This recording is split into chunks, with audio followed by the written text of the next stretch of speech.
Hello and welcome. Our topic today is UFOs, and my guest, Dr. Jacques Vallee, is an expert in this area who during the past 20 years has written numerous books on the subject, including Challenge to Science, The Edge of Reality, Anatomy of a Phenomenon, The Invisible College, Messengers of Deception, and others. Welcome, Jacques. It's a pleasure to have you. Thank you. I think one of the interesting things to mention about you is the fact that you were the person that Steven Spielberg modeled a character of a UFO researcher on in his classic movie Close Encounters of the Third Kind.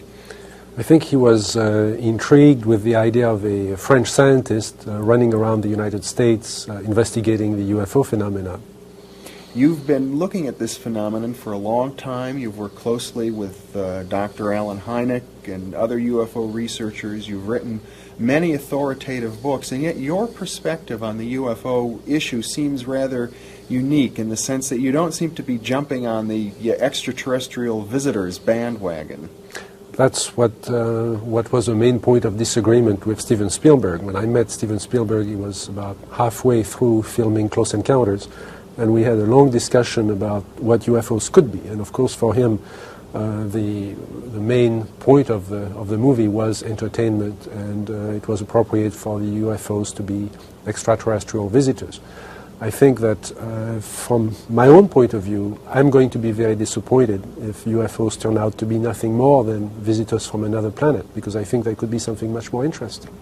Something from another dimension of space or time? I think what the UFO phenomenon is teaching us is that we don't understand time and space. Mm-hmm. Here are objects, I think we have to call them objects, that are physical, that interact with the environment, that cause effects on the witnesses, on the psychology and the physiology of the witnesses, and leave traces on the ground, and yet are appear to be capable of manipulating time and space in ways that go beyond what our physics understands today. In your books, particularly your most recent book, Messengers of Deception, which is many years old, you suggest that UFOs are deliberately trying to manipulate our subconscious mind to create a mythology in our culture about themselves, which is one of the reasons that they're both physical and concrete, yet very elusive at the same time. Do you still feel that way? I think to answer that, I'm not trying to evade your question, but to answer that, you have to step back, a little bit farther. What we know today about the UFO phenomenon is considerably more than we knew 20 years ago or 10 years ago. Mm-hmm. And we have to understand it at three different levels. Okay. And the first level is the physical level. And all we can say about UFOs at the physical level is that it's a lot of energy in a small space. In the space of this, if we could take the energy of a nuclear reactor and contain it within this studio, for example, you'd have something that would approximate what a UFO does. It's a lot of energy in a small space emitted through light energy and through pulsed microwave energy. Mm-hmm. The second level is what happens to witnesses, what would happen to you and me if we were close to that source of energy. And again, now we're beginning to understand the physiological and the psychological correlations of a close encounter. Yes. And those have to do with a loss of the sense of space, loss of orientation. I've had witnesses tell me we were driving north when everybody knows they were driving south. Mm-hmm. They were disoriented at the time. Loss of a sense of time, people thinking that only 10 minutes went by and 3 hours went by. Very often effects on the skin, sunburns, I think that was shown in Close Encounters. Yes. Effects on the eyes, going from conjunctivitis to blindness, to temporary blindness. Mm-hmm. in some cases. And sometimes you've mentioned people have actually been healed of diseases. There have been cases where after a UFO close encounter, it seems that the healing process had been sped up. Mm-hmm. Now there are known techniques now using electromagnetic radiation that will heal the fractures, for example, or will heal superficial wounds on the skin, but nothing that would heal as fast as the reported effects. Yeah. So we're beginning to understand at least the descriptions, the symptoms of of the exposure to whatever UFO is. And then there is a third level, which is where the level I was addressing in Messengers of Deception, which is a social level. The impact on our culture. Yes, and the impact on our belief systems. And at that level, and that's something that's very difficult to convey to the believers in UFOs, the believers in little green men from space, that at that level it really doesn't matter whether UFOs are real or not. If enough people believe that something is real, then it is real in its effects. In terms of social reality. In terms of the social reality, in terms of what people act according to their beliefs. Yeah. And that opens a question of, really at two levels, could the UFO phenomenon be manipulating us? Could it be a teaching system of some sort? Perhaps something that we are creating ourselves, perhaps a series of images that we are projecting. I think Carl Jung came very close to expressing that idea in one of his books. Or could it be manipulated purposely by people who have the technology to simulate UFO sightings? And people say, well, of course not. Who would do a thing like that? Well, I would remind you that during the Watergate investigation, it was discovered that there was a plan originated in the White House to surface a submarine off the coast of Cuba and paint the second coming of Christ over the island of Cuba using holograms. Which is well within our technology today. The idea was that since there is a large Catholic population in Cuba, they would be so upset by this vision that this would saturate the communication channels, the telephone system in Cuba, long enough for an invasion to take place.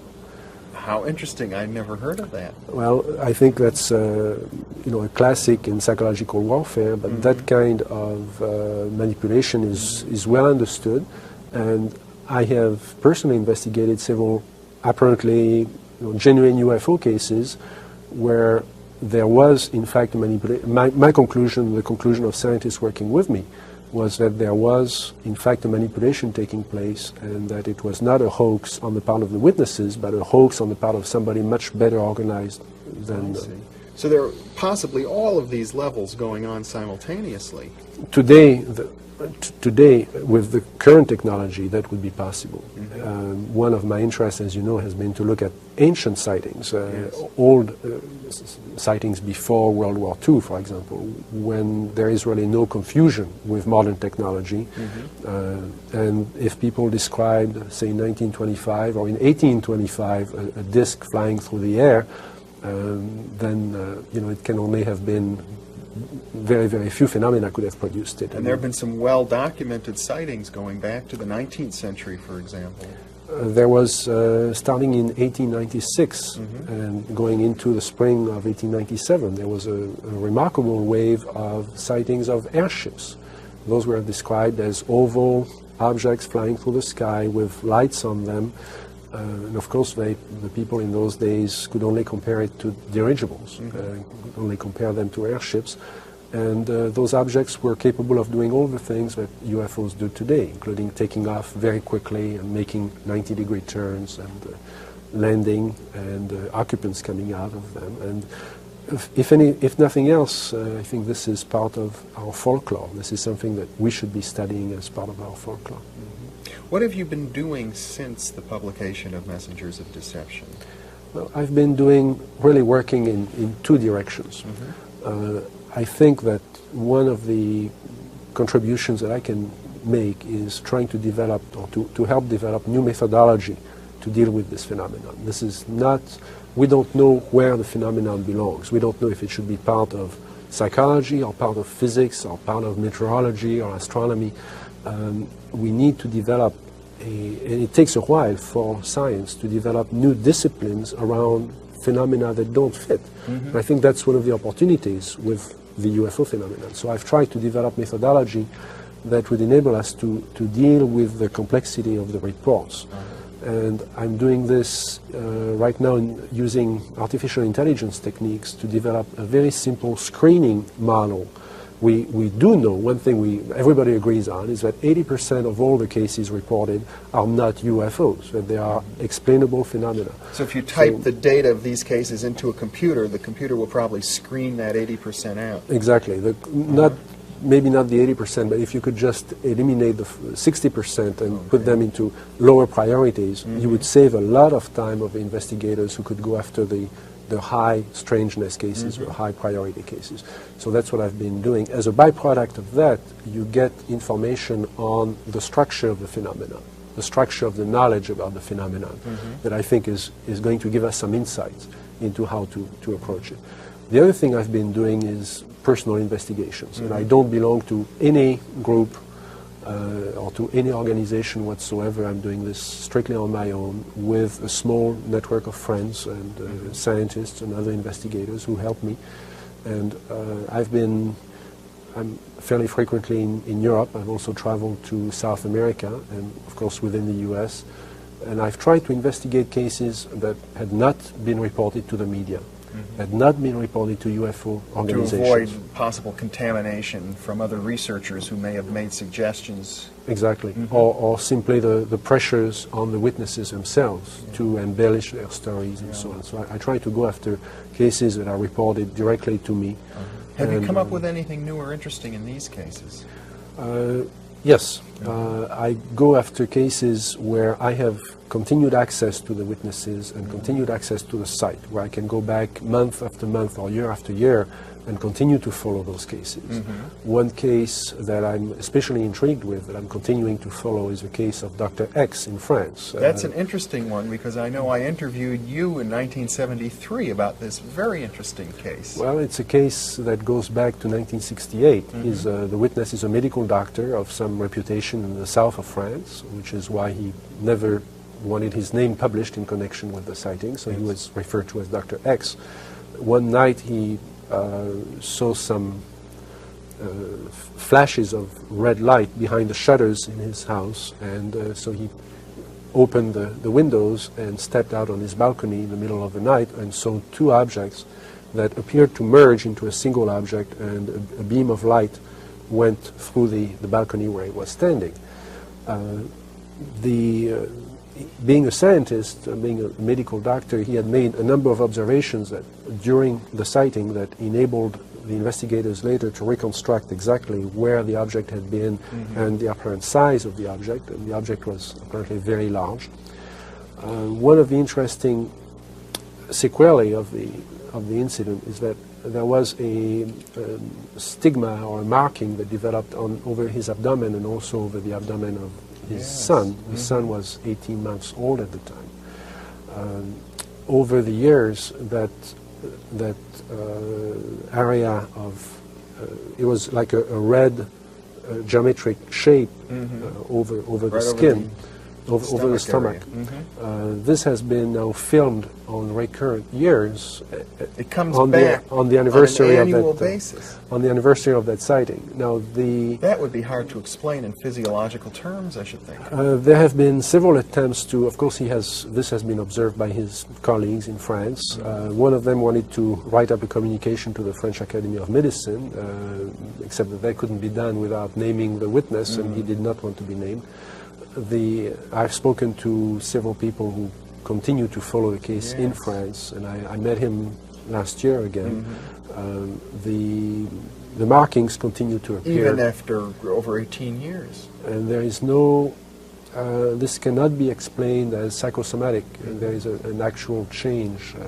Now, when I interviewed you about this many, many years ago, you indicated to me that Dr. X seemed to have acquired certain psychic gifts. In fact, his whole life was changed. His attitudes changed. That's not unusual. When you investigate a case like this, what you find is usually a witness who is in a state of trauma, has been shocked into, very often, their view of themselves, their view of the world around them, their view of the universe has been shattered by this experience. Whether they are religious or not religious, whether they are a cop driving on a lonely road, or a Ph.D. or a bank president, I mean, they go through this very shattering experience. And many people react with an awareness of abilities that they didn't know they had before. They will tell you, I don't think the experience itself gave me that ability, but I just became aware that there was more to life than what I thought before. Well, now, having had time to look back, have these changes been well integrated into his life, would you say? It's very difficult to answer that question. It's, I know him, I think, fairly well. He has certainly continued to hold to that belief that there was another dimension to life. He's become almost a mystic in terms of his awareness of life and death and the place of man in the universe. At the same time, he has developed a belief system that is difficult for me to accept, in which he has no critical awareness of the phenomenon anymore. In other words, he's accepted it totally in his life, the way a mystic would accept. He's developed a religious attitude.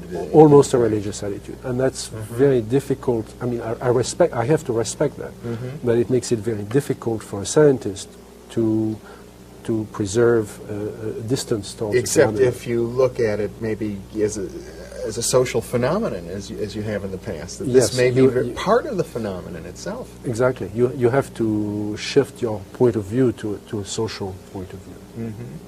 How about the case for physical evidence for UFOs? Is it getting better? This is the one thing that we often hear from NASA and from other skeptics, that there really isn't a shred, as they say, of physical evidence. Well, I brought you a photograph that I recently was in Costa Rica, investigating some cases and talking to investigators there. And I have not done extensive analysis yet on this photograph, but it shows an Perhaps object. we can have our viewers look at that. It shows an object seen over the ocean off the coast of Costa Rica. What is unusual about the photograph is that it was taken by a mapping aircraft with an excellent camera, and it's shown looking down. The camera was obviously pointing down, and the aircraft was flying horizontally at 3,000 meters. Which is rather low. Which is, at that altitude gives very, very good detail on the terrain and on and also on the object. Yeah. Now, the one explanation that we tried to pursue was that the object might have been the rotor of a helicopter flying underneath the aircraft. But with doesn't look like that. It doesn't look like that. But nothing else looks like that either. So that's where we are. I see. There will obviously be a further analysis done on this. And you've been to Costa Rica yourself on investigations? Yes. There is in every country, still today, there is active, well, this is a phenomenon that goes through waves. It goes through periods of intense activity, where clearly all over the world things are relatively quiet. But in practically every country, you will find, if you have to look for those reports, but the reports are there, and the phenomenon continues to be manifesting. And France, where you're from, is one of the stronger countries in this area, aren't they? Yes. What is happening, though, is that people are, because of the attitude of the scientific community being very negative on the topic itself, that people are just not reporting what they see anymore. And so we're losing the opportunity to obtain good data about the phenomenon. France may be the exception, because in France, for many years, there has existed an organization called GEPAN, GEPAN, which is a subset of the French equivalent of NASA, the CNES, the French Committee for Space Studies, and they have funds and a small staff. This is not by any means a large organization, but they do have a budget to investigate UFO reports, especially those coming through the police and the gendarmerie in France. So the procedure is very well established. GEPAN has contacts with every part of the French government and receives all the sightings that.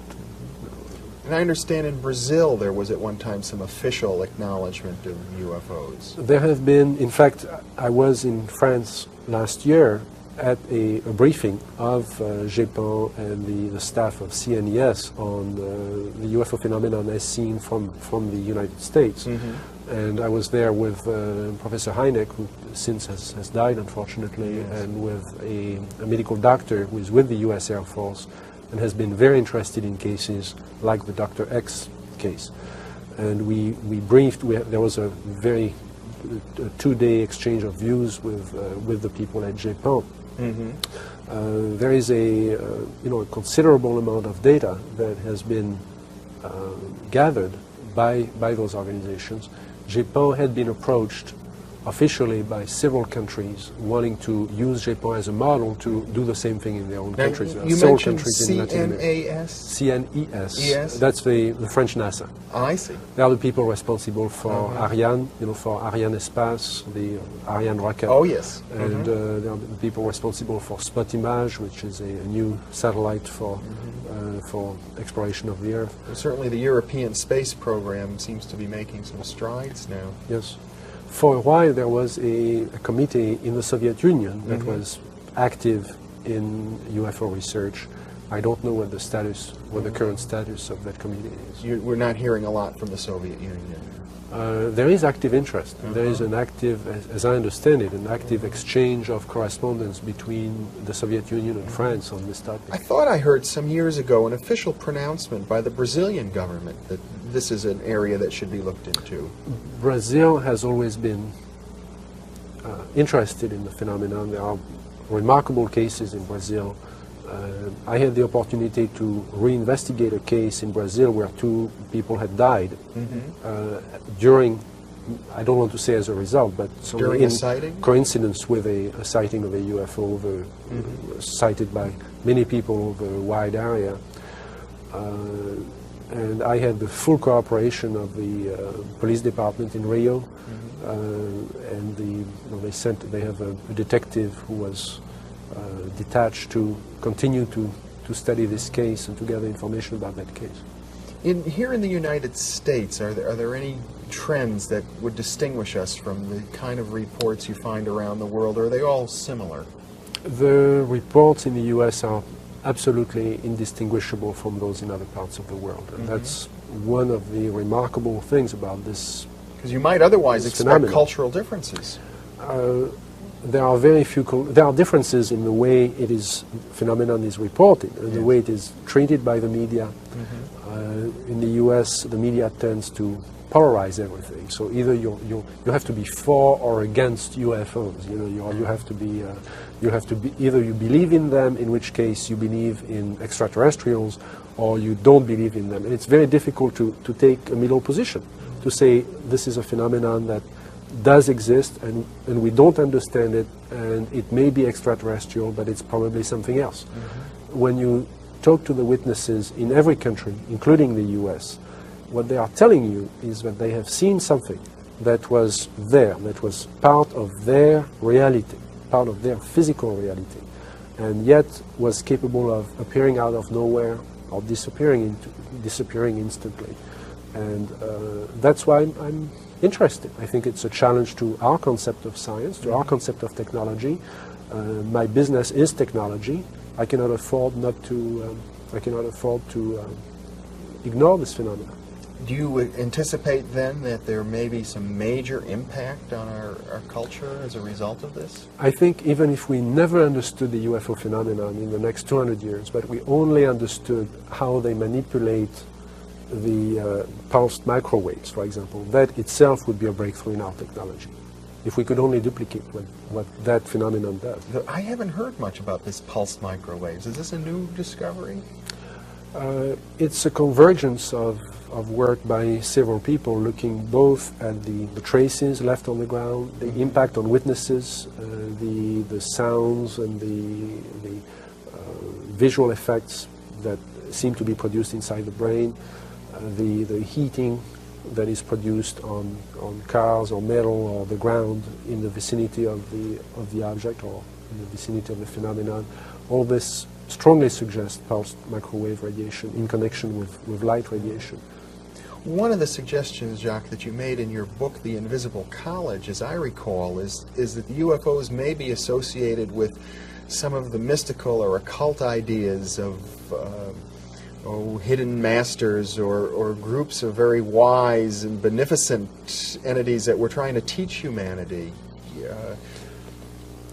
I didn't take it that far. Okay. I suggested that first, any new phenomenon, even if you go back to the 15th century, when you look at electricity, for example, electrostatics, as it was observed then but not understood, has the potential of being regarded as magical. Yes. I think Arthur Clarke said that any technology that we don't understand has to be magic, has to be perceived as magical. I'm paraphrasing badly what he said. Clearly, here is a phenomenon that is very complex and is showing abilities that we cannot duplicate with our current technology. So it immediately calls to mind magic, and occultism. Yes. If it also contains something that electrostatics and electromagnetism doesn't contain, the potential of being intelligent. If it is intelligent, then we may not be able to study it with science alone. Science is a way of gaining knowledge based on phenomena that are not manipulated by an intelligence. If now there is an intelligence involved, then it becomes much more complex. It requires a humanistic approach. And yes, it requires a much more diverse approach from many different disciplines, and it may be that the people responsible for that manifestation understand the impact that the phenomenon will have on us, on our own imagination. And that's one of the speculations that I proposed, was that perhaps the observations of UFOs were similar to a teaching system. But there is another way of thinking about that. Perhaps we're clearly at a time of great potential crisis on Earth. We have a means of destroying the planet, which we've never had before in the history of man. It may be that there is a collective unconscious. If you that the follow UFOs are ourselves, perhaps, or that we are creating the visions we need to survive in order to transcend this crisis we have, and that there are no UFOs in a manufactured sense. Well, Jacques, we're out of time now, but it's really been a pleasure, and this is an interesting note to end on. There's so much that could be said about this topic. Thank you very much for being with us. Well, thank you for giving me the opportunity to pursue this subject with you. And thank you very much for joining us also.